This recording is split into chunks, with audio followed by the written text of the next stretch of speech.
The methods I used to achieve this head wrap was so amazing. You'll soon find out, so watch till the end. So I grabbed my material and I folded it up into two. I closed it up like this. And I'm going to be working with the opened one. You know, we have the closed up part and the opened part. So this is the opened part that I'm pleating down all through.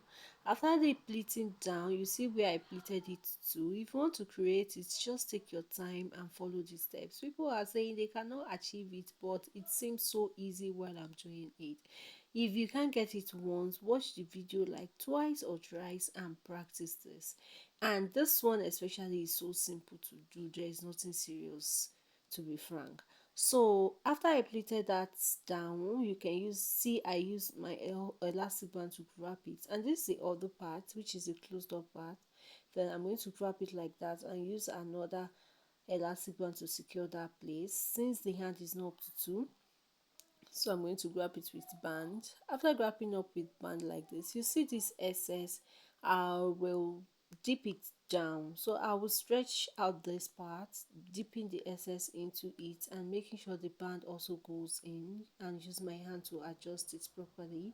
Now I'll move to the front and work with the part I have there where the beauty is. Then I'm going to stretch the part out. You know, it's an open part, so it's going to be separated while I take one angle to the side and pin it down. You can create a lot of style here using this parts, but for today's tutorial I'm going to just create one style. If you can see, you can see that I can make different style out. I can just try to pull this other one aside and match it together at the center, and I'm good. That's a style. But today I'll just come for one ear, pin it down and bring the center together and pin it together. Then instead of taking the other to another side, I'll now bring it to meet up this one.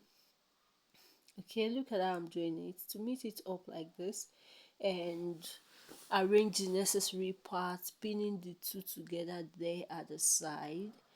After pinning it together, it's going to be like this. Then I'll use my hand to roll up, adjust. You see, when you tie head wrap, you want the baby to come out well. Take your time and adjust all adjustables. It is very, very good for the beauty of a head wrap. So the final look is going to be like this, and if you want it to have another level of beauty, you can just add a brooch or a flowery thing at the center and you're good. This can be rock on a casual dress, to a party, to a church program on Sunday, to anywhere. Thanks for watching, guys. I do love you. Bye.